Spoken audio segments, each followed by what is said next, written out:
If you'll hold your questions until the end, left lots of time for questions on what I'm saying or on any other issues that may come up. I guess the first thing I'll do is just say a few words about myself, my background, and how I came to be here, so you can put my remarks into context.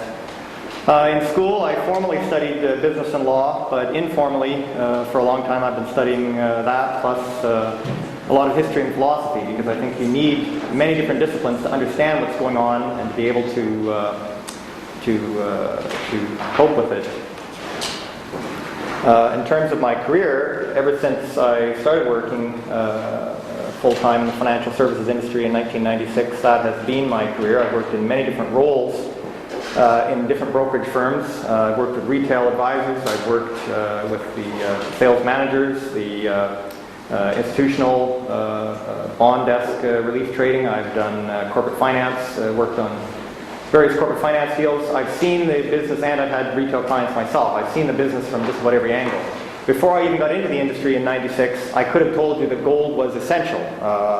I think I first read the best summary of it from Doug Casey back in 1995. But even though before that I believed that gold was good, and after I read Casey I could tell you a bit about why you needed gold. It wasn't until I discovered the professor's writings back in about 2002 that I could really explain it right down to the root why it was essential to a portfolio and essential to the financial system. And I think that's the reason I put that second point there about philosophy being critical, so that you can understand things down to the root. You need to be able to be certain of your own thinking to be able to make decisions, especially as we're getting into a complex environment. Now, a few words about what I'm about to say to give the proper motivation for it. Of course, about 50% of what I'm saying is the professor's ideas through my interpretation as a way of further explanation of them. Probably about 10% are the ideas and comments of Tom Szabo, although I think the less controversial ones, the ones that Sandeep would probably agree with. Tom, of course, is not here to speak for himself, and my understanding of his ideas is certainly not to the level to be able to argue for them, but I will definitely present them as appropriate. And about 40% of the remaining content is my own interpretations and what I think are some of the relevant things that are being left out of the discussion. Now, back in 2004, the professor wrote an essay, I think it was the Bully Bearskin, where he talked about how it may be many years before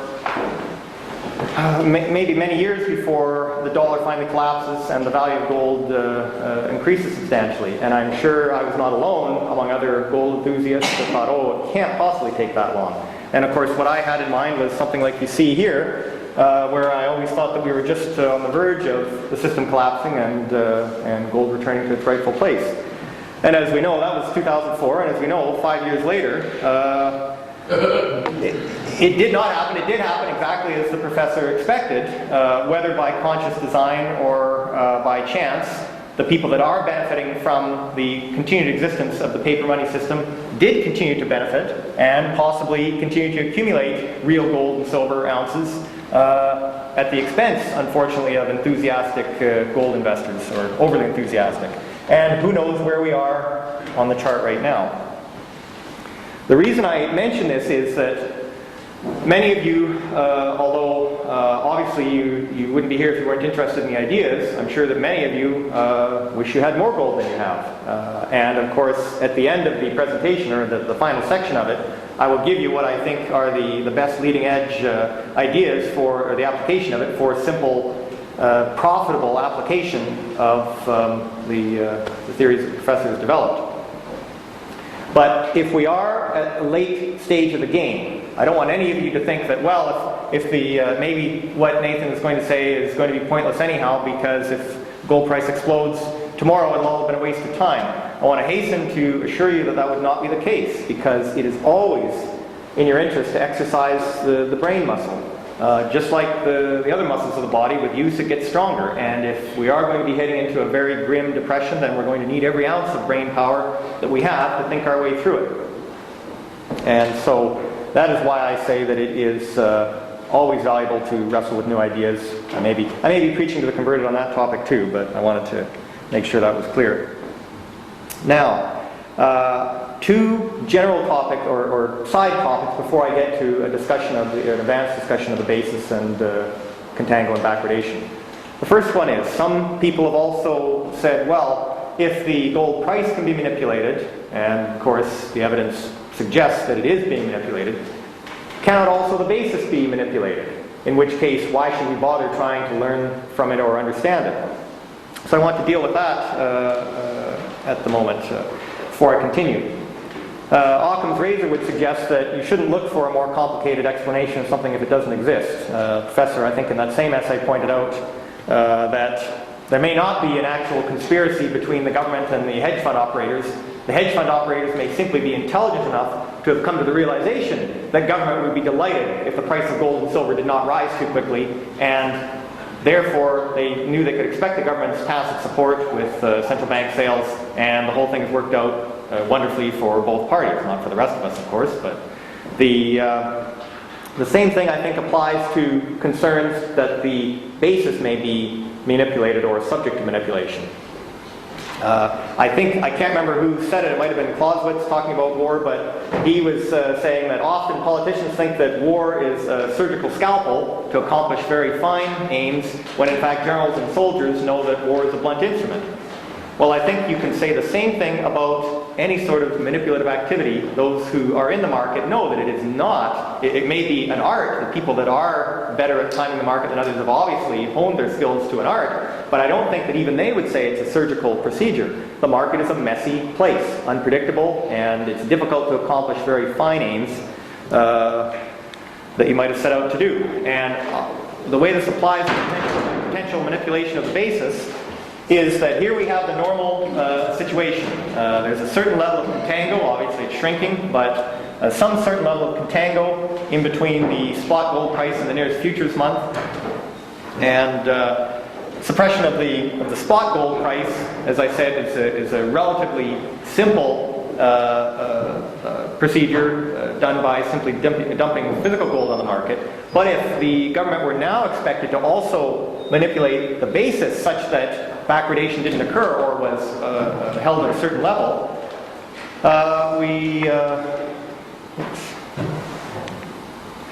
we see that they would have to do two things. First, they would have to push down the price of the near-term futures contract to stay at a certain level from the gold price that they're controlling, but they'd also have to make sure that they were pushing it up as needed to keep the contango a certain size.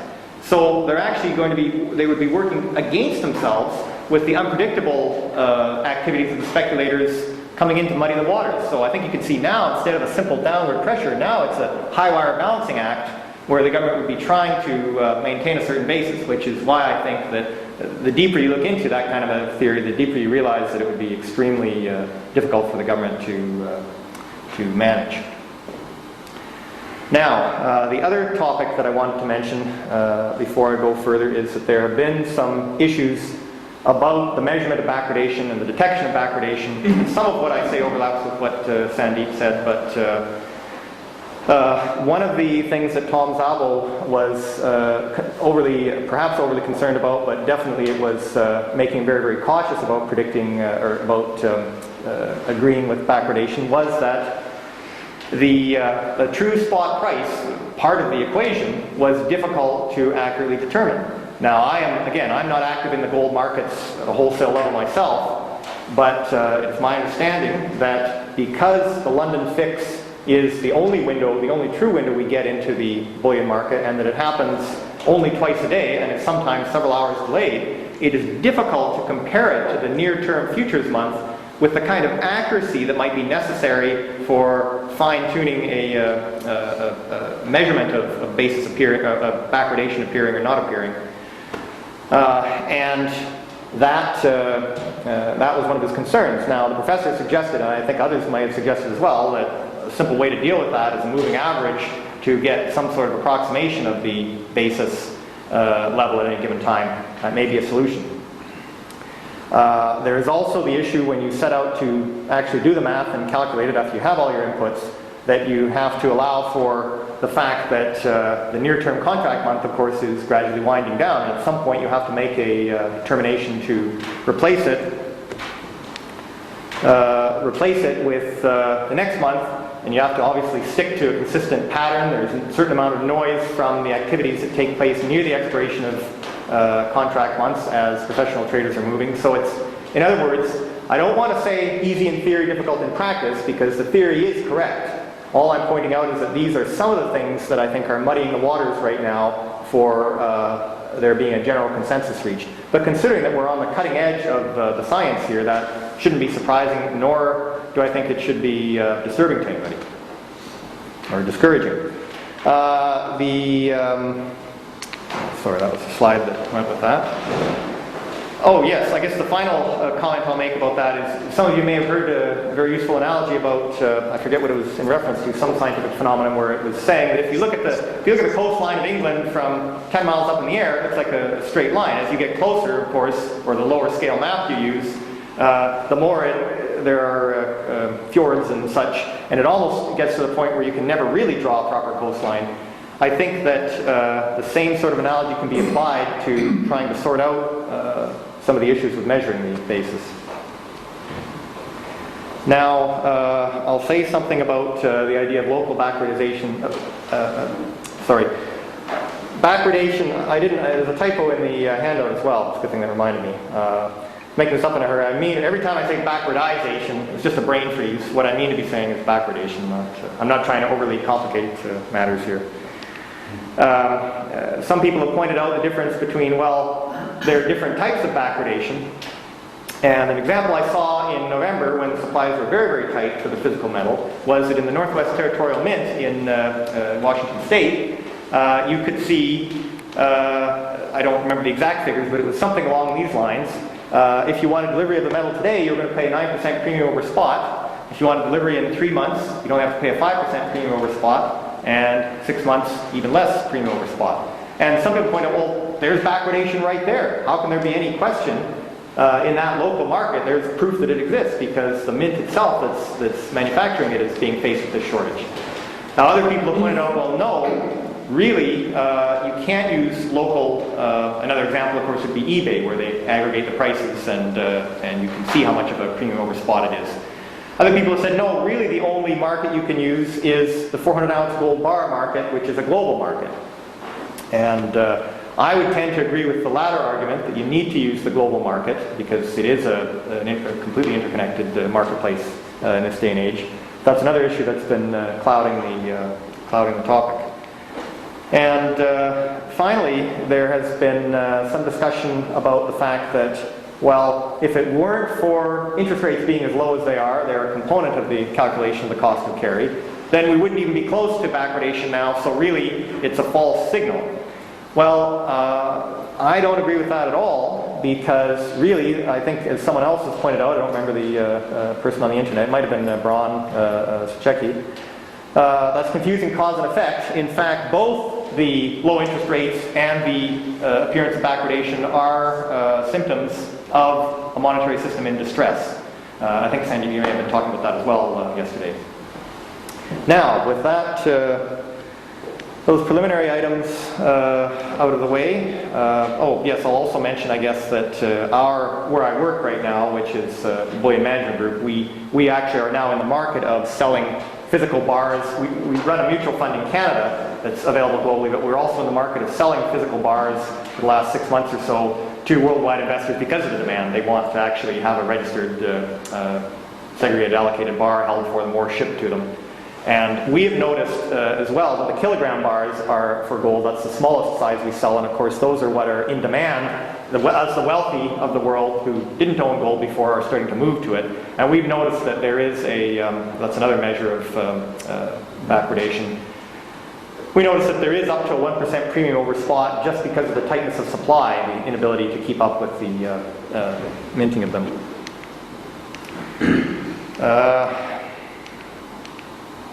Now I can get on to the main event. I'm going to walk through the example. This was from the professor's essay.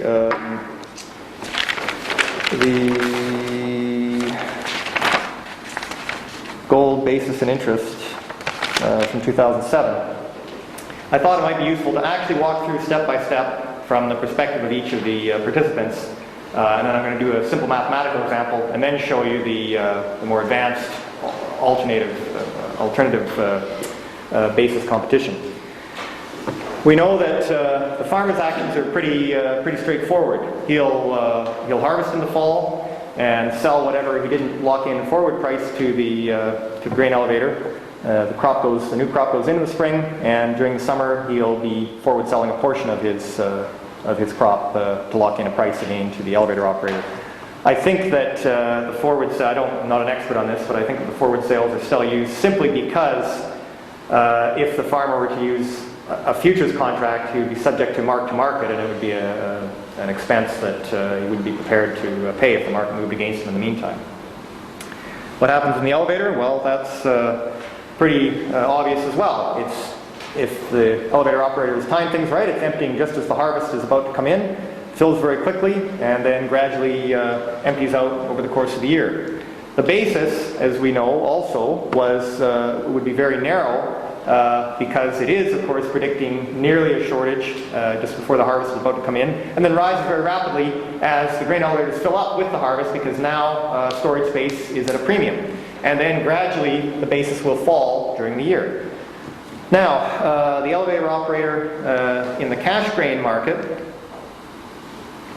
he will be taking delivery of the forward sales from the farmers. He'll be completing the additional cash sales, and then he will gradually start selling the grain to meet demand over the year. And the final phase, this is where the actual profitability of his operation comes in, he will be offsetting his cash actions in the futures market and taking his profit as he does so. Not here, of course, but small profit in the winter and gradually a rising profit as the basis fall and he's able to exit his position of profit. Now I'm going to walk through this mathematically to make sure that it's clear. And by the way, I've said to hold your questions, but I may ask questions of you to make sure that you're understanding it. I won't pick on anybody in particular, but I'll ask a general question as we go along to make sure that people are seeing the math. So this is two-legged arbitrage with 4 steps. First step being that, let's say the Contango in wheat is 5%, annualized 5% at the time it's bought. The transaction is going to look like that. $100. I didn't look up the price of a bushel of wheat. We're just using round figures for ease of understanding. And he sells the futures. And assuming that over the course of the year, the average annualized size of the basis at the time that he unwinds the position is 2%, then now I've deliberately made the price lower to emphasize the professor's point that the elevator operator doesn't care what happens to the price of wheat after he's made the contract. He's only looking at the size of the basis. So as you can see here, obviously the elevator operator took a loss on the cash position in the grain, but he more than made it up with the profit when he covered his short position in the futures market. Now, can everybody see, or can anybody tell me what his profit is going to be, his net profit is going to be, just in dollar terms, based on this? Any brave volunteers? I was going to say, we're already in a very, very select group here, so not only are there no stupid questions, but there are no stupid answers even. So if anybody'd like to give that if anybody'd like to test their mental fitness and tell me what his profit was in this situation. 3%. Yes, sorry, I meant in dollar terms. If anybody wants to. $3.16. That's exactly right. $3.16. Now, can everybody see how we get that? He lost $8 in the cash wheat market, but he made the difference between 105 and 93.84, and so that profit minus $8, so it would have been 11.16 he made after he covered his short. And I'm sure I don't need to point out here that I'm leaving out all commissions and other transaction costs. Well, now we get into the more complicated issue, and this, just to remind you why we're slogging through this example, since I don't think anybody's going to go into the elevator operator business for wheat. This does apply directly to gold and silver, as I'm going to show you very shortly.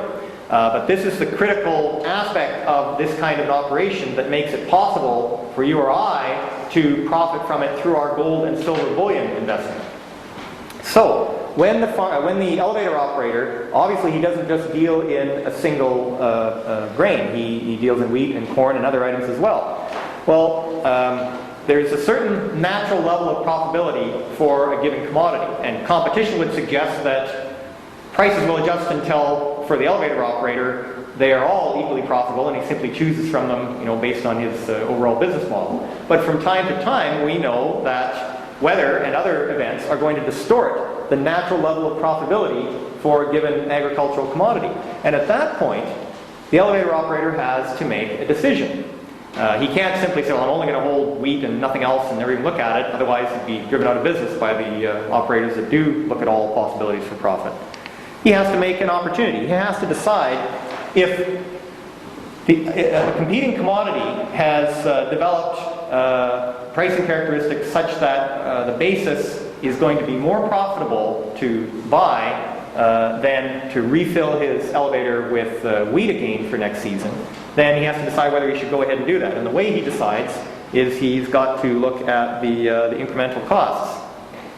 Once he does decide to go ahead, he would accelerate his cash sales, presumably, I can't say I understand exactly the working, but presumably so that he's in a position to snap up the new commodity, the alternate commodity, as the harvests come in. He's able to offer better terms, better deals immediately for delivery, and fill his elevator with the more profitable one. And at the same time, he'll be unwinding his futures hedges more quickly than he would have otherwise. And as I said, this will allow him to do the trick of switching commodities. Now, as I said, he will give up some of the profit that he was forecasting. Some of that $3.16 he will have to give up, and he will hope that he'll be making it up and more with the new commodity. So let's look at the math on that. So this is now four-legged arbitrage. Let's say, for sake of argument, that at the time, halfway through the season, when he reaches this conclusion from reading the weather reports, only $1.29 of his estimated $3.16 that he was forecasting of profits has been realized. Now, sorry, that's awfully small. I'll read the numbers out here so you can see it. Assume that the profit on corn would be $3.81 were he to have done the same thing. Well, his decision has to be, can he... so that's incrementally at 65 cents better. Now his question has to be, can I unwind my other hedges such that I don't lose more than 65 cents? So, for example, if he unwinds them but ends up only realizing $1.20 of the $1.87 that's remaining, then he would not, if he forecasts that, then he would not switch commodities, because he would lose 67 cents. That would more than wipe out the profit he was going to make. He would have to stand pat. So I throw that in there just to show you the opposite side, but now I'll do a mathematical example where it is in his favor and he would make the change. So we'll stay with wheat, the numbers that we've already seen, except that he was expecting to sell the wheat for $92, but because he's forcing it out the door, he's obviously having to give discounts, he ends up making less. So he's only going to realize $2.14 rather than $3.16, but he's hoping to make it up by the greater profitability of the corn. Assuming there's a 6% annualized contango in the corn, then we'll just make it an arbitrary $100 and $100.06 for the futures. And if he realizes these kind of prices, then he is going to realize $5 for the corn trade. And after netting out the loss here, he comes out 82 cents ahead. Now, can you see how I got that? He made $14 on the cash. He lost $9 on the futures. $1.02 was what he missed there, but his profit was greater by $1.84, leaving 82 cents incremental profit. Now, the happy news at the end of all of this, I've put you to another place. The happy news at the end of all of this is that we are all elevator operators now in the gold and silver futures, or the gold and silver market. And thankfully, we do not need to work through this, but this is a very, very useful framework for explaining exactly why we don't. Imagine a world where I mean, you don't have to imagine, this is the world. Unlike the agricultural situation, there's a continuous harvest going on because there is gold and silver out there more than any of us can possibly afford to buy in our whole lifetimes. There is the sales to the consumers, the sale of the finished product won't start until we are back on some sort of gold standard. And there are no barriers to entry, or as Warren Buffett likes to say, no moats around the elevator operator business for gold and silver. Why? As the professor pointed out, it's very, very easy to build your own elevator. You dig a hole in the ground and there it is. It took you half an hour. There's no capital outlay for you besides what you spend on the gold and silver. But for those of you who haven't read the professor's comments on this, or any of Tom Zabel's comments on it, this is four-legged arbitrage. You could run a gold-silver alternating operation this way, but why would you unless you were concerned about keeping track of your money in dollars? And as we know, a wise man reckons his net worth in gold ounces. You don't need four legs. You don't even need two legs. One-legged arbitrage will suffice.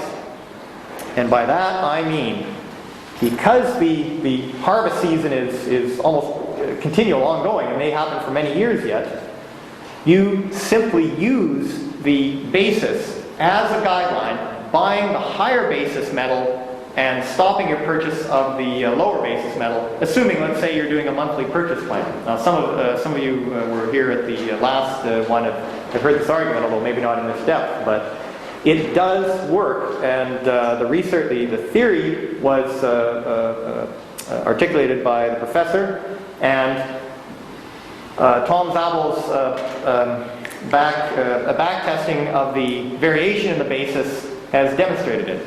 And he was confident in, I'm putting words in his mouth a little bit here, but he was putting it at a minimum of 5%, 3 to 5% incremental difference. And what I mean by that is, if he was calling it augmentation of your accumulation.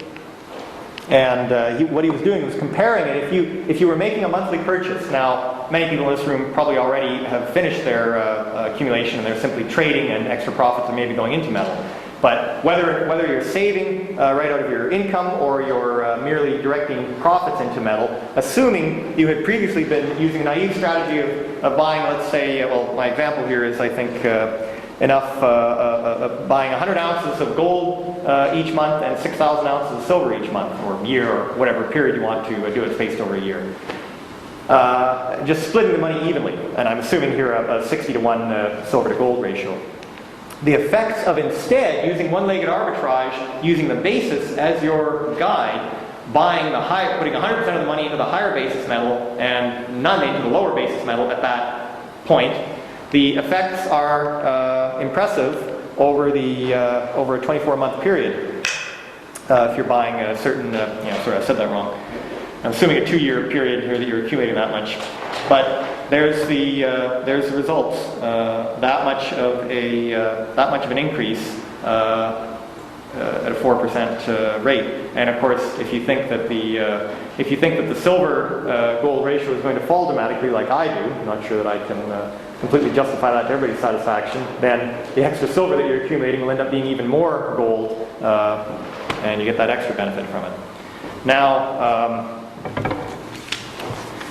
I think those of you who are traders in the room also will see the added application of this. This is a very, you might say, boring, safe approach to it. It's almost like making yourself a money market fund that consists only of gold and silver and that is paying interest in extra units of gold and silver. And of course, you have to not be worried about reckoning your wealth in dollars. You have to be measuring your wealth in gold ounces for this to be satisfying to you. But I think that the traders in the room can very quickly see the applications of this. And I know that Tom has been offering a service. I have not made use of it myself, but he has been offering a service where he attempts to give trading signals. It may be similar to the proprietary strategy that Sandeep is using, where he is trying to get buy signals for the metals, where you could make a leveraged bet using simply options or the gold or silver ETF and make extra profits that way, to layer on top of a naive strategy of or I mean, an augmenting strategy of one-legged arbitrage to get the actual physical metal. But that is where the value of a good theory, properly applied, can take you. Now, I've covered a lot of different topics here.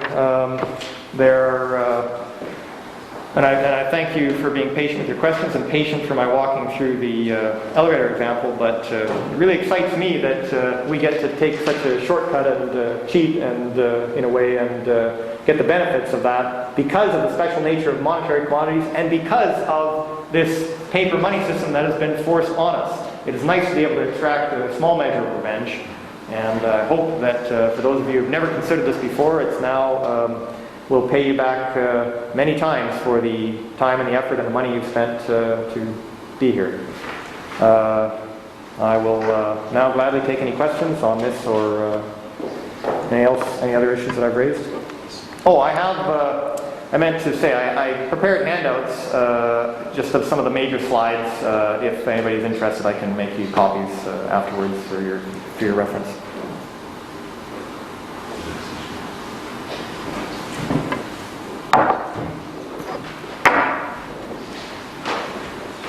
And in times of backwardation, can we reject it, or should we then go with a lower backwardation method?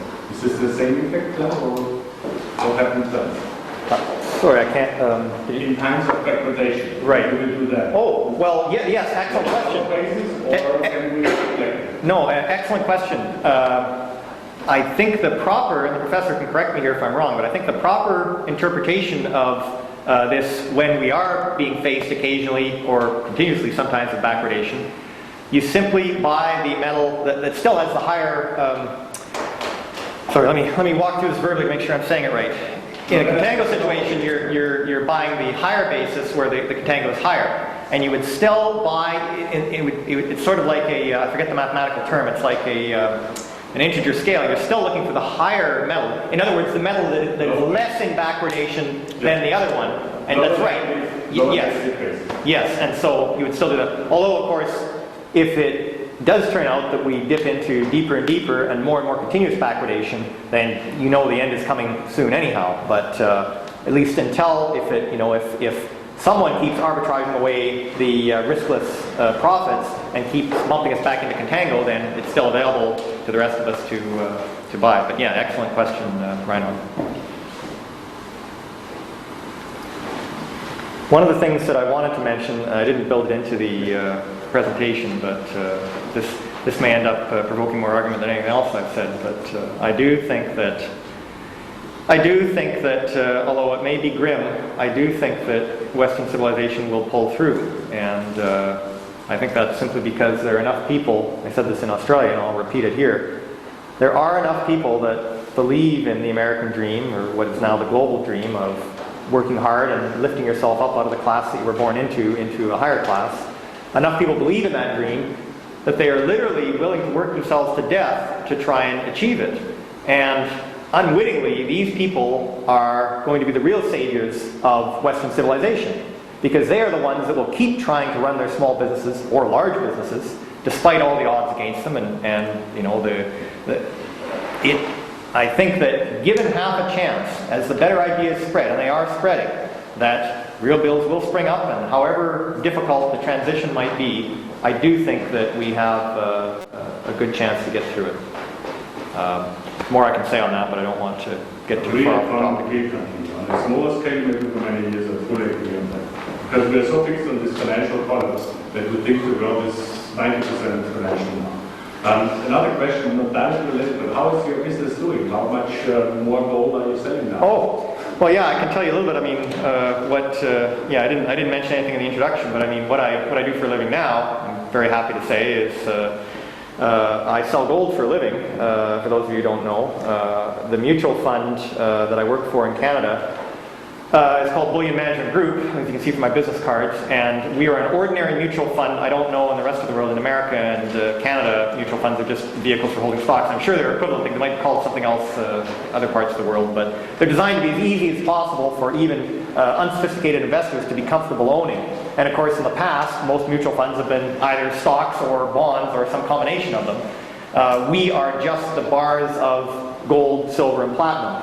And you can ask me, not negating anything that the professor said, but you can ask me afterwards why it is that we're holding platinum. It has to do with actually a regulatory issue where we weren't allowed to hold just gold and silver, but it's another matter.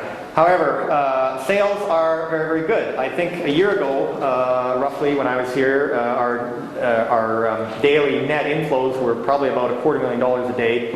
Now they're over $500,000 a day. The fund has grown. I mean, since I started, the fund has grown from about 90 million Canadian, so US dollars at the time it was maybe 80 million or 75 million, to about $250,000 US, I think, if you translated it. Yeah, close to $250,000. Sorry, $250 million, I should say, 250 million. And more and more advisors are, a lot of the time it's a case of the client pestering their advisor because they've read about us, and the advisor, who doesn't really believe in gold but certainly believes in keeping the client happy at all costs, will put the client in it. We have some advisors that did seek us out and put in heavy weightings, and of course other advisors need a bit of convincing, and that's my job. I go and harangue them about why they absolutely need gold. And we're very, very easy for the advisors to use. This is a piece of good news for gold in general, because we are getting gold ownership out there. I guess I could say a bit about our fund. You may be interested in the actual details. We are doing the real thing. We are buying the actual bars off through Scotia right off the wholesale bullion markets of the world. And we take delivery of them, and they're segregated, allocated. Scotiabank is where they're the trustee of the metal. We don't use any paper substitutes. We don't leverage our operation. We don't do any active trading to try and make any money that way. We are just a vehicle for people. You see, especially in the retirement accounts, or registered accounts, where it's difficult to, or impossible to own physical bullion, we're allowing people to do that. And as I mentioned before, because of demand, we actually started selling worldwide now the physical bars, kilogram bars, all the way up to 400-ounce bars of gold and the 1,000-ounce bars of silver. And people, for those of you in the room who may already have your fill of local coins that you keep at home, or a Swiss bank arrangement where you have some bars in Switzerland, unfortunately, one of the only defenses we have against arbitrary government action is additional diversification. Canada,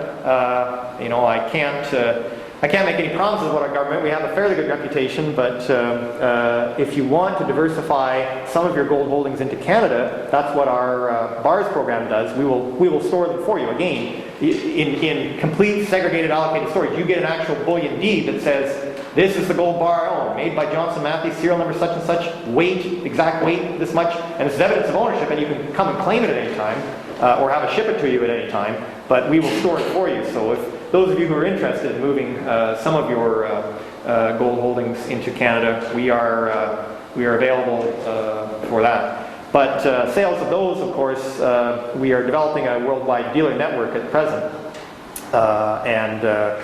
I don't know whether we have a dealer or several dealers in Europe yet, but there will be one near you, and we can deal with you anywhere. Regulations, of course, are tight. By law, we have to treat you as an assumed terrorist and money launderer. But once you get the paperwork filled out, there's no problem, and you can go ahead and buy it. Gold bars are actually not gold and silver bars.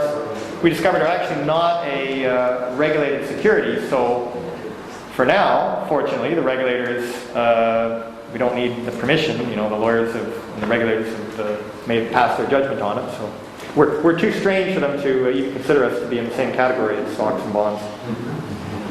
So put in a nutshell, in the last year, demand has more than doubled. Oh yes. Continues that strong. Yes, and I guess I'll mention what I said in Australia as well. There are people who, whether because they have skill at it or maybe because they don't have skill at it, not to make fun of anybody present. I mean, I've made this mistake myself, but they think gold bullion is great, and therefore a penny gold stock or some sort of gold stock would be even better because there's all the leverage built into it. Well, we also do, it's not exactly a product, but we also offer you a means, if you're interested, to have leverage, built-in leverage to the price of gold and silver without the risk of a small mining startup or of borrowing money yourself. And that is that our company, although not public yet, we ultimately will be our operating company that runs our mutual fund, although not public yet, we ultimately will be a public company. When I joined the company, I bought shares at 65 cents. We were issuing shares at 65 cents. And of course, a mutual fund is a wonderful business model because as the underlying assets that you manage increase in value, the profitability of the company increases. And as new money comes into the fund, even if the assets were staying still, the profitability of the company increases. And when you have both working in your favor, of course, one feeds off the other in the case of the metals going up in value. It's an extremely valuable business model. So in 2 years, we're now selling shares at $2. And we've hardly had, the kind of growth I was expecting, but it is a leverage play. As I said, we're a private company, but if you're interested, please talk to me afterwards and can buy some stock. Yes? You know the couple of closed and gold found in Canada, trading at premium of Yes. 20-30%. Yes. Yes, actually, I was just talking about that at lunch. When I talk to the investment advisors and I point out to them the difference between our custodial arrangements, Bullion Management Group's custodial arrangements, versus the Street Tracks Gold ETF, and I say, here are the issues that the GLD themselves admit could be problems, and I say, and if you don't believe that the custodial arrangements are an issue, see, you can't tell when you look at BMG, because as a mutual fund, we always trade at net asset value. We are valued daily based on the London fix for the metal, the afternoon fix for the three metals. The Central Fund of Canada and the Central Gold Trust, which is run by the same group, which is Pure Gold, if you look at the net asset values of those, and they publish them on their website, yes, they are trading. The latest I saw for the Central Fund, which is half gold, half silver, they're trading at, I think, somewhere around 11 or 13%, something like that. And the Pure Gold Trust, the last I checked, which was a week ago, was trading at 30% over net asset value. I think a more normal range for it is about 15 to 20. I know, you would think that if you can synthetically replicate Central Fund, and you could since the launch of the silver ETF in 2006, you would think that if anything, it ought to go to a discount because it used to be the only game in town for buying physical silver, and now the silver ETF is available, but instead it's gone to a premium. I think that merely, and it's on good volume too. These aren't simple, day after day of decent trading volume. This is not an anomaly. I think that is the proof for people who want to actively trade in the physical gold market. That's the proof that they trust those far more than they trust the gold ETF. And our vehicle, of course, we are not a trading vehicle. Our fund, there's a penalty if you sell within 6 months, a 3% penalty, just enough to discourage people trying to actively trade it. So we're really not competing directly with Central Fund for traders. But of course, for people who are trying to hold it long term, why on earth would you take a 15% hit right off the bat when you can buy us at net asset value, plus whatever your broker, small commission your broker may charge? Sure, our holding costs are longer, but we're not going to, this crisis is not going to last 20 years or even 5 years, I don't think. But I think that's the explanation for why that premium is there. Our custodial arrangements are essentially the same as central funds. We model ourselves after them in that respect in order to give the people that kind of level of comfort. Nathan, does Mr. Barishaw believe in this? Oh, the one-legged arbitrage. Yeah. Well, I know that he reads your work. I have not ever discussed this aspect of it with him. I mentioned to our chief operating officer who handles the daily purchase of the metals that this theory may be possible, and it may be possible to offer a sort of a money market gold fund, not along the same lines of the vehicle you're talking about, Sandeep, but where we're not attempting to write calls against it, but simply to accumulate slowly.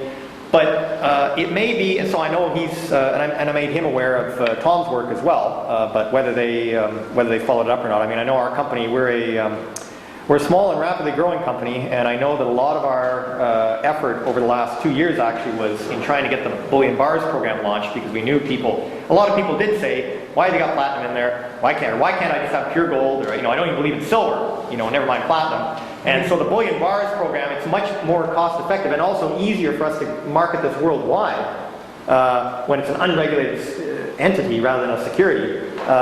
It's much cheaper for us to offer the bars program where you can tailor make your own precious metals holding rather than trying to have 4 mutual funds, one for gold, one for silver, one for platinum, and a Neapolitan ice cream one that is the main one now.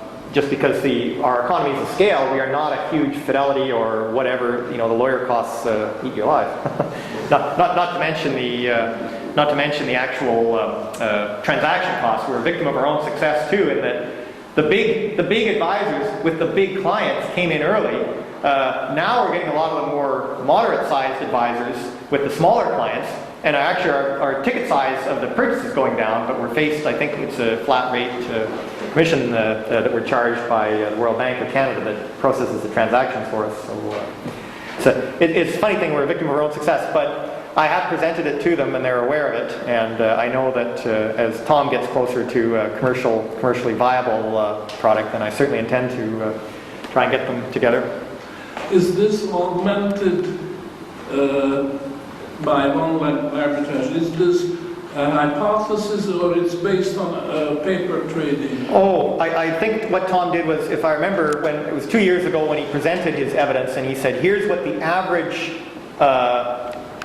gain would have been, 3 to 5%. But I mean, he's hamstrung by, I think, a number of things in trying to get better data because of the cost of getting, to his satisfaction, the cost of getting the true spot price. And you see, I think here, unlike in the issue of backwardation, determining whether it exists, that's one thing. You don't necessarily need to be as precise, but I think for actually executing a strategy like this, the bullion banks, the 11 or 12 bullion banks of the world, they control that true spot price very, very tightly because it's their trading advantage as they operate in the bullion markets, either with each other or with purchasers. And so they're able to make an extra 0.5% or whatever just based on that knowledge. And so I think for a high price, you can get a feed into that market, but I think it is quite a high price, prohibitively high for most, anybody but probably a large hedge fund.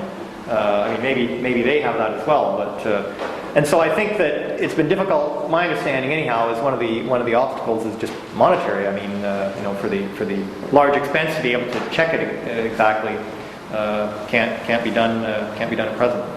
I think I shouldn't speak for Tom, but he's. I know he's written a fair bit about it, so if people are interested, you can, which I think is mostly freely available on his website. So feel free to check his logic.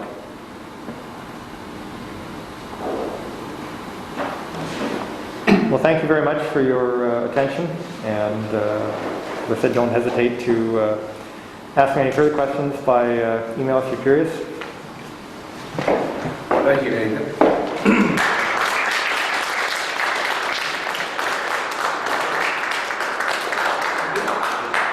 I think we've gotten, over the last couple of days, some of the best basis and clear explanations that we've had here.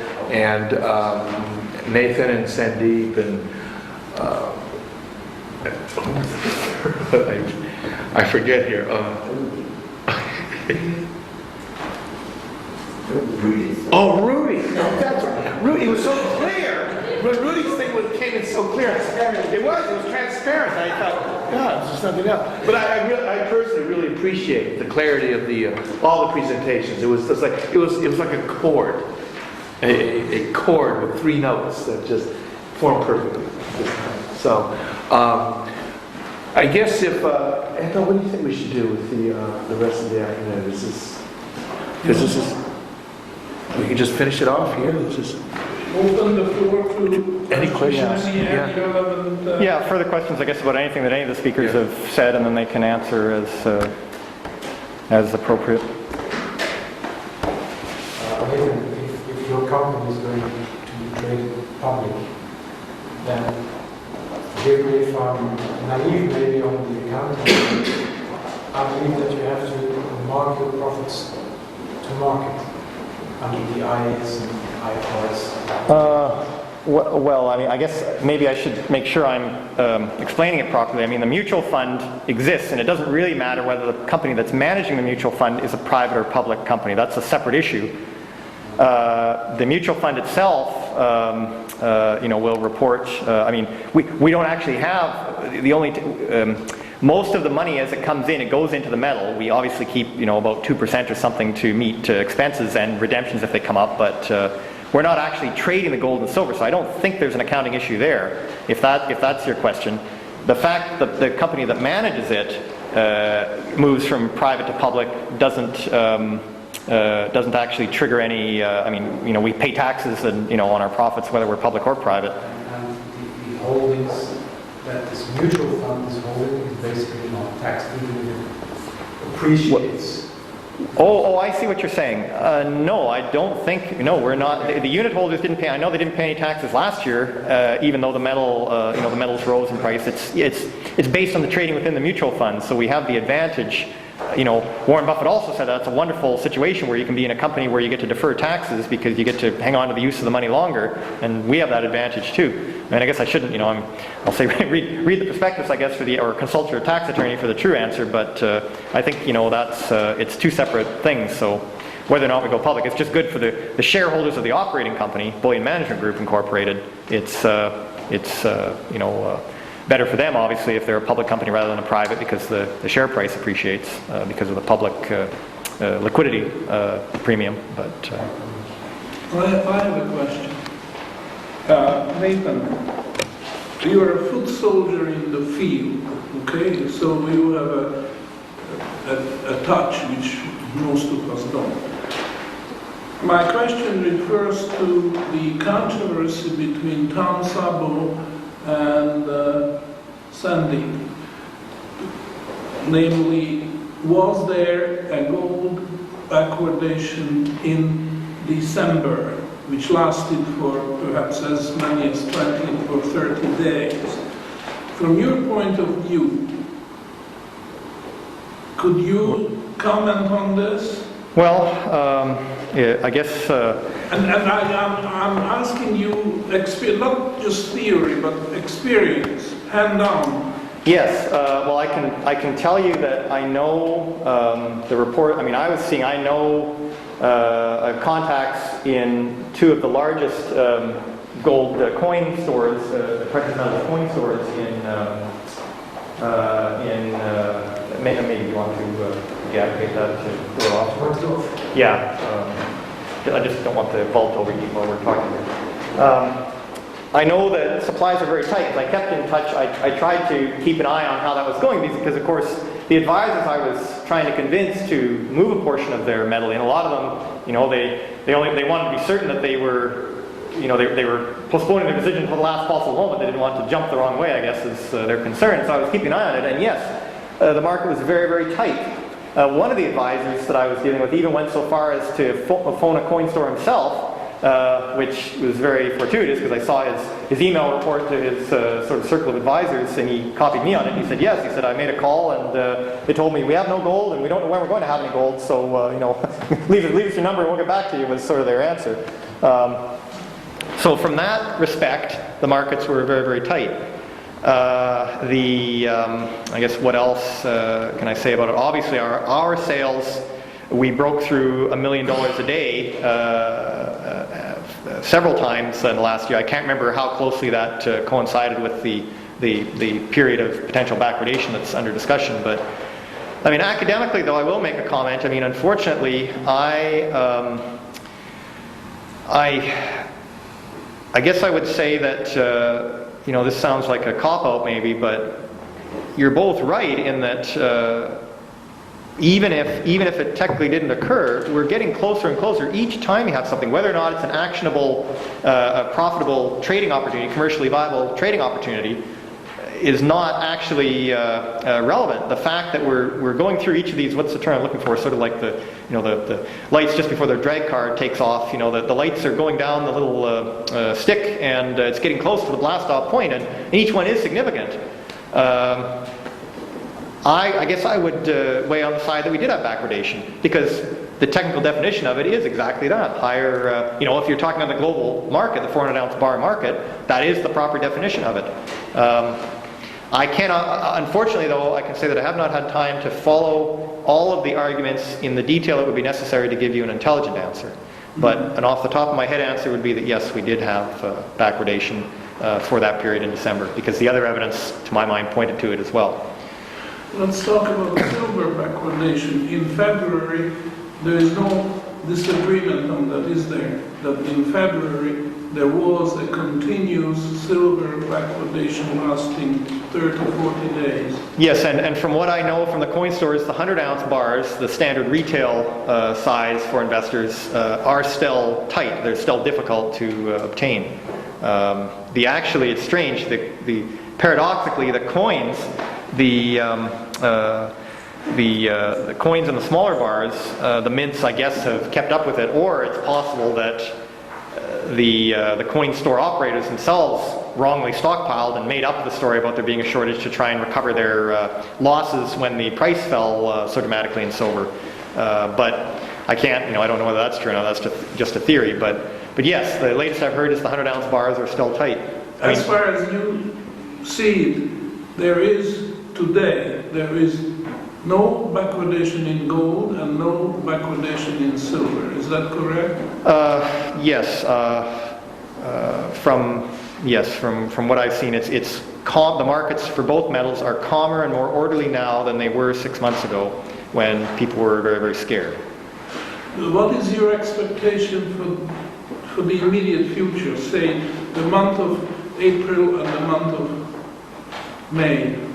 Well, as I said, I know that our own sales have ticked higher. It's coming from a variety of sources, not only new people buying, but existing advisors doubling their weighting, from 5 to 10 or from 10 to 20. But how quickly that's going to, there's a seasonality in the industry in terms of retail advisors. A lot of them just simply go away in May and don't come back until September because their books are their clients are so well managed, I guess is the term for it, that nothing happens in the summer. So it's, from my end, it's entirely possible it might slow down. Now, I don't know that necessarily applies to the large institutional buyers who are on the job all year, or more of the year than a retail advisor. But I think that factor alone would suggest to me that unless things get a lot worse in the headlines in terms of other big institutions going under, or another crisis developing, or maybe a bankruptcy of another major or somewhat major country, unless we get another huge shock to the system somehow, I could see it being calm for another 2-3 months. But again, I'm the last person to be asking, I guess, about a trading strategy or what I think short-term results are going to be, because I just don't trade very much.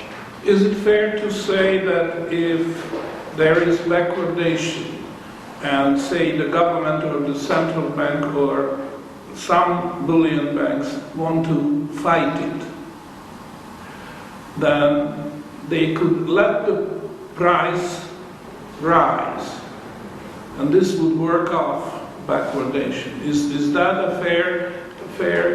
Well, I suppose, but the problem is that's why I made that chart of how I think complicated it is to try and manage the basis. If they were to let the spot price, the physical price, rise, I guess first of all I suppose that wouldn't. The spot price. Let the spot price rise. I suppose that would not work in backwardation. They'd also at the same time they'd have to be pushing up the futures price even more strongly to put it back into contango. And that, to me, if the government were to fight it that way, that means they wouldn't be dumping physical bullion on the spot market, and they also would actually be putting buying pressure on gold. I think that's that's a 1-2 punch that the government would never want to do to the price of gold, because it would almost be as bad as Bernanke signaling his quantitative easing, saying I'm going to spend $1 trillion on bonds, and like you said, letting the bond investors front run them.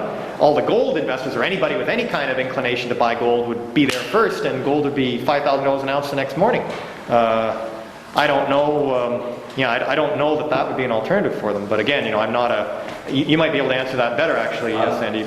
I think that. Sandy, may I ask you to come out and join the panel, please? Yeah. I think that if one wanted to manipulate the basis, instead of attacking both ends of it, if you imagine as you're looking at it, the curve is like that. You could just attack the spot end and start selling spot, with the hope that the forward market stays where it is. and it naturally drives it back into a relative contango again. So you don't need to take action at both ends of the curve. Now, what they actually do, I have no idea. You know, it's just pure speculation. But if I were a devious person, that's what I would try and do. Or alternatively, start aggressively purchasing futures contracts in order to maintain the price at that end of the curve. But not to attack both ends, just one end at each time. And I think also we have to bear in mind that if the price is being manipulated one way or another, you know, if they want to manipulate the price of gold by futures alone, then, you know, selling futures outright will drive the price naturally into a backwardation itself anyway. So there are many angles that you can look at it at in many different ways that you can sort of say, well, they could try this, they could try that. But that's the way that I would try it if I had no morals or scruples. And an unlimited supply of bullion to dump on the market too. Yeah. Obviously, you can't induce a positive carry indefinitely by dumping spot gold, because there's only a finite amount of them for that to do it with. So it's a very expensive way of trying to maintain the contango. But they might try anything, who knows. Yeah, you know, Sandeep is very nice. I mean, I see now it's quite a simplified model I put up there, because of course there's the forward, yeah, it's much more complicated. I mean, I do understand that, but Sandeep was very kind not to point out any oversimplification that I had there. If you had to, and now this is a question addressed to both of you, so you can take turns, and perhaps Daryl will decide who answers first and who answers second. Suppose you are given $1 billion to manage in gold and silver funds. What would you do in view of these possibilities? You could go the naive way of, you could ignore the basis and just do some price rule. But then you could take the basis into account. It's a second choice. Basis improved by arbitrage and options. What would you do? What would your preference be? How would you put that $1 billion fund to work to get the best results? If somebody gave you $1 billion of cash, of dollars. You start from cash. Okay. Nathan, you go first. Yeah, I mean, I guess knowing what I know now about how the bulls in bears' skin are operating, I guess I would attempt to emulate them. That seems to me the most profitable operation. I would park whatever I didn't need for actual margin or other operating capital. I would park that directly in the metals. I suppose I would favor silver over gold, although it would be difficult to buy $1 billion worth of silver, so I suppose I would buy as much silver bullion as I could, and the rest would be gold, without unduly disturbing the market. And then I would start in with that exact strategy of writing what appear to be naked calls, and I guess selling the futures as well. I'm going to mix myself up with the terminology here if I carry on too much longer, but I would attempt to enact that. So I guess that's choice 3 of yours. I wouldn't attempt to merely, because it's a more conservative approach to do that, but presumably the people that are giving that to me are, you see, I guess I'm assuming some parts of the question here. Presumably, if somebody handed me $1 billion and said, Nathan, please execute the strategy, I would say, well, I'm pretty sure they don't want just the sort of the safe, boring money market fund sort of approach. They want me to try and go all out to maximize it. And it's hard to estimate what profits the bulls and bears skins are making, but I would say it's probably north of 15 or 20% a year in terms of ounces, growth of ounces, when measured in gold ounces. So that is the strategy I would... Sorry, I think I left out your third choice. You said just a naive strategy, basis or options. Yeah, so I would choose the most aggressive, the third one. I think I would be doing the option strategy as well, but augmenting the position of where the options are written, how far out of the money you want to go, also augmenting it with put writing as well at the same time, but solely being guided by what the basis is saying for the particular metal. So if, for example, at the moment, the markets are comparatively orderly, there's no compulsion for me to be especially bullish at the moment on the gold price. So I'm quite happy having written full calls against all of my holdings. Now, if that changes, then obviously the strategy for how one writes the calls will change. If the basis starts to fall, then I don't want to be particularly exposed to having written calls at that juncture.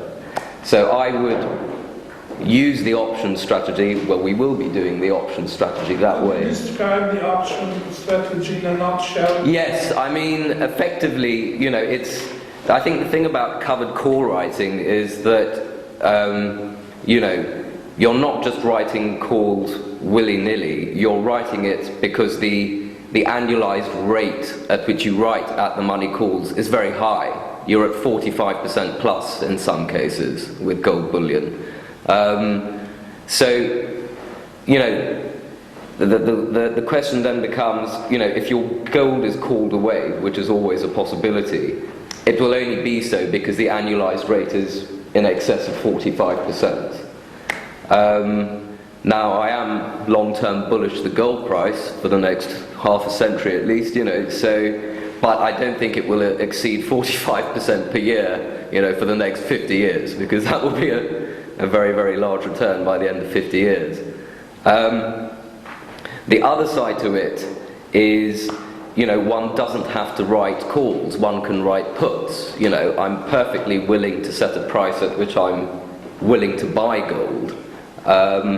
If the basis is saying that the price is likely to escalate again soon, then you hold off on the call writing, or you're not as aggressive on the call writing, and you become more aggressive on the put writing at lower levels to augment the income at that moment as well. So it's I was discussing this over dinner last night, but there was a Merrill Lynch fund which was writing call options against the S&P 500 index. So they held a basket of stocks, or they held index futures, S&P index futures, writing call options against it in a purely mechanical manner. And so from 1990 onwards, if you base S&P at 100 in 1990, by 2005, 2006, the S&P was whatever it was, 200.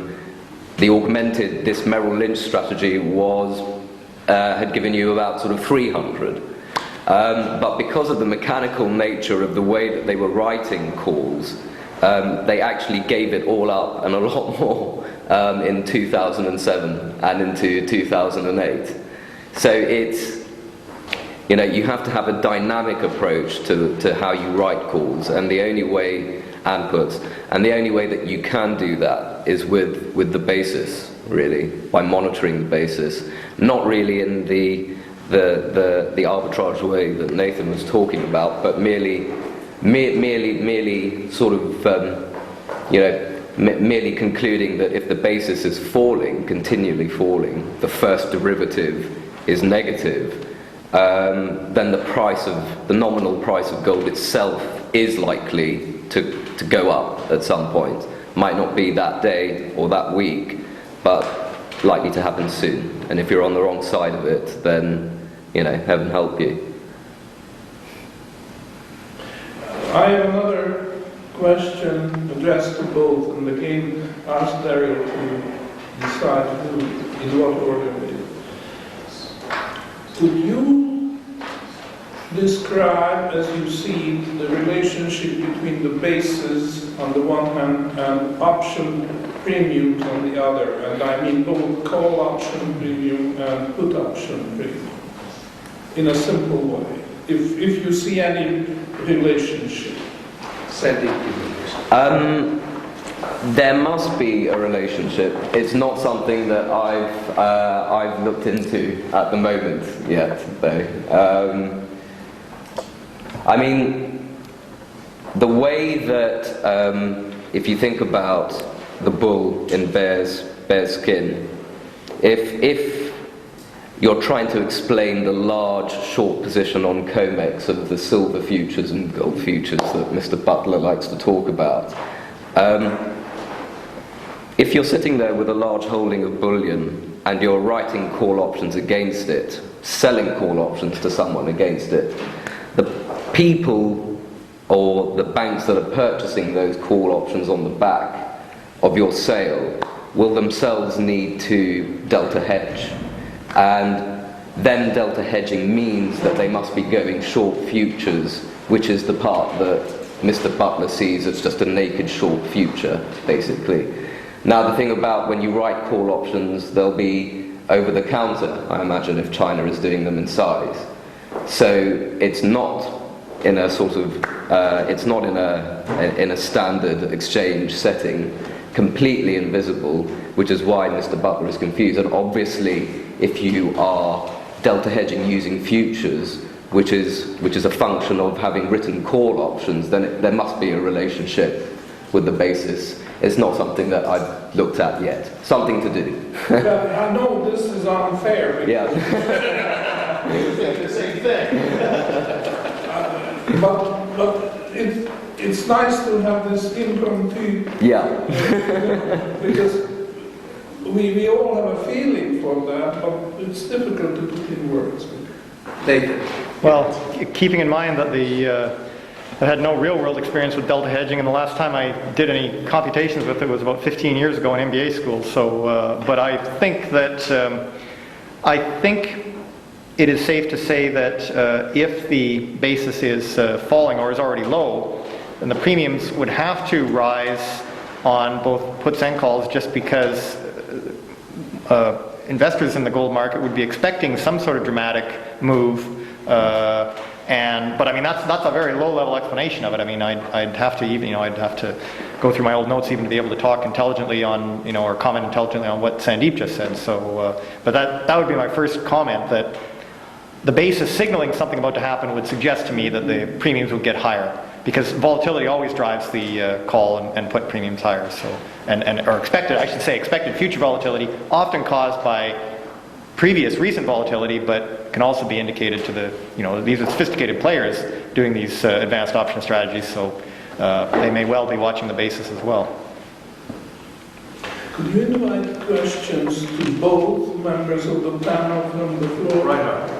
One point with the option, everything is clear, but it comes to my mind now, we have now cash price against basis, which was presented already very well, but there's also still the possibility that selling into the strength and buying into the dips. Did you compare that against the basis outcome? You never purpose set into strength or into dips, because in perfect market timing with the best, not all the best systems, not always achieved. But definitely you can go this contrary. You buy into when you think 2/3 or 3/4 of the dip is now accomplished, it doesn't matter. You wait patiently on the sideline, and when it's really going up, going out, and see you have made 50%, you sell it into the strength. How would that compare with the basis trade? Well, it's dangerous, especially with gold, assuming that it has reached an intermediate bottom and going long, especially on margin. But what can be observed, which is not something I ever do, by the way, what can be observed is that if you are moving into a retraction in the gold price, you can expect the basis to at some point start to fall, and that is your cue to look to go long. And obviously the contrary is true as well. So they do tie in together. So the basis is a very good indicator. Yes, it is a good indicator. Yeah, it is. Yeah, I guess that's what it comes down to is, Sure, if you can sort of get into the rhythm in any stock or whatever, and as it fluctuates, you're selling into strength and buying into the weaknesses it's coming on. But yeah, if the basis is actually allowing you to do that, maybe even with better timing than you would have otherwise, just by sensing it, then that's I guess the difference. Is it fair to say or to assume that as long as the basis doesn't move much, meaning spot and future goes hand in hand, down or up, doesn't matter, but then when the basis starts moving, either narrowing or enlarging, the turning point is coming in. Something is about to happen. Yes. Yeah. Yeah. Yeah, and I think Tom's done work along those exact lines. But again, finally, this is service. So. What's that? Yeah, he has sold some service. Yeah, I know he's got some. I know. Well, I'm a subscriber. I'm embarrassed to say I'm a subscriber, but I've hardly had time to read what's in there. So. I regret it. I have been criticized by a lot of readers of my articles that my predictions about the collapse of COMEX have not materialized. And we have backwardation in gold, we have backwardation in silver, and look, they are still there going strong, and in terms of their warehouse stocks, they are still flourishing. All I can say is just wait and see. Whoever laughs best. But, you know, this is a kind of flippant answer. Perhaps there is a deeper way of answering that. Can you comment on this? How it is backwardation, which is the first for both metals, really, sustained backwardation. How it affected COMEX? Is it really true that they are just as strong as ever? No. Well, I can say, I don't remember if it was in one of your essays, Professor, or somewhere else, someone advanced the theory that the backwardation was partly, or rather, sorry, not the backwardation, but the decline in the gold price in the fall down to its low. I can't remember when exactly the dates were, but it was evidence. That was around the time that people thought that the COMEX was going to default. And it was the fact that just the same way that a bond of a company that is near bankruptcy stops trading on the yield and starts trading on the assets that are backing it and what would be recovered. And so that's how you get some companies' bonds falling to 50 cents on the dollar or whatever. That was the same sort of principle going on in the COMEX market, that in fact the reason that the spot price of COMEX gold was falling was because people were saying, well, we know that there are, I forget what the ratio is, I think something like 1 ounce of gold for every 4 ounces outstanding of contracts on the COMEX, and therefore I know that if there ever is a final run on the COMEX, really you'll get 25 cents on the dollar, and you know, now I multiply that by the probability of that happening, and gold, instead of continuing up from $1,000 US per ounce on the COMEX, now fell to $750. And that, to me, that, or 700, or whatever the low point was. And so you can work out what the sort of the implied probability of default in December was there. Now that, to me, that was a very elegant theory. But I can't think through, again, I don't know enough about how the gold futures markets work to say whether that's valid and that you can make that argument all the way down. So please, Sandeep, fill me in on whether you heard that as well and whether you dismissed it or... I didn't hear that, but I did read somewhere that when we were looking at the expiry schedule of the December contract approaching 40% of COMEX warehouses, even that led me astray slightly as well.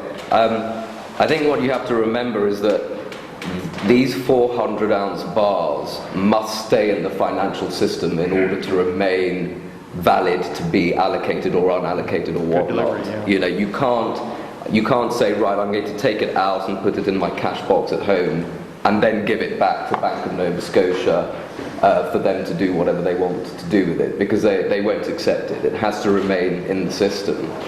So when you look at... In other words, they can deny delivery? Yeah. No, they can't deny delivery. They just will... They won't accept it back if you've taken it out and brought it home. Oh, they say, okay, we have to go through it. Yes, you have to assay it, and you know, you could have done something funny to it, you know, we can't trust you now that it's been out of our banks, you know, there's something dodgy could have been done to it. Well, they should welcome more. I know. They only welcome it from the approved list of refiners that the LBMA is quite gracious to give. But I think when you look at the acceptances and deliveries across the various banks that COMEX give in their daily report, yes, 40% of contracts, 40% of the total inventory in the warehouses at that time might have been called for delivery, but they just went like that though, so they all stayed in the warehouse, and it was just a sort of turnover of the, unless the gold is actually being taken out because you know, people think there is systemic financial risk for whatever reason and they want it under their bed, you're not going to see the COMEX default as quickly as you might have thought it might have done. But nevertheless, it still will happen at some point, because that will happen at some point. Yeah. Yeah, actually, can I just add to that? That reminded me of one of the comments I read by another author who said that two of the bullion banks, I think JP Morgan and I can't remember which other one, actually did withdraw a fair bit of their own gold for their own trading account, but they have the advantage of not having to break the good delivery chain because they can take it into their own warehouses off COMEX. Now it's sort of safe in their own custody. But, and so that was actually, I guess the guy didn't come out and say this, but that's what he was implying. That was actually a far greater threat. The bullion banks themselves deciding that COMEX had it, and you know, they ought to know any better than anybody else, and withdrawing their gold, it wasn't sort of the small or medium-sized investor that was going to break the back of COMEX. And does that square with what you know? Yeah. Okay. Yeah. So I think that's what happened partly in December. And isn't it such a threat curse, and they normally change their rules? It wasn't happening in gold, about 1.5 years ago it was in London with copper, when the storage was really empty. Immediately they enforced a lot of cash settlement, and the three biggest holders, even they didn't want to sell, they have been forced to sell 1/3 physical into the market. Yeah, was that nickel and silver? I think nickel. Or not nickel. Yeah, but I know what you're talking. I know what you meant. Yeah. Yeah, there was a penalty of about 1% per day, I They think. can do it with any metal gold also in such a situation will occur. Okay, they can postpone the end of the system for much longer, but that I think would be a defensive step before it really is ended. Yeah. I think it's a different thing if it happens in gold versus nickel, really, but yeah, they could do that. They can have a cash settlement, to remain the last 1% physical, Yeah. so the rest just has to settle the cash and that's it. Yeah. Do you have a question? Oh. Red. Yeah, I heard that you could, if bars were taken out of COMEX, that you could send it back to Delaware Depository. Oh, well, I don't know about that. I mean, we tell our people when they're buying our bars through our new bars program that, of course, if we store it, Scotia Bank, I should say, is one of the bullion banks, and so it stays in good deposit if you let us store it for you. But yeah, as soon as we ship it out, not only is it the cost of shipping and insuring, you know, for the voyage, but that's right, getting it back in, they have to go through and we don't even quote them a price for the assay because we don't know, you know, who, depending on the use. But I have not heard that is a method for getting bars back into good delivery. Maybe it is. I haven't heard of that. If they are you see, there are a set of, not only are there 11 registered bullion banks, or 12 or whatever it is, but there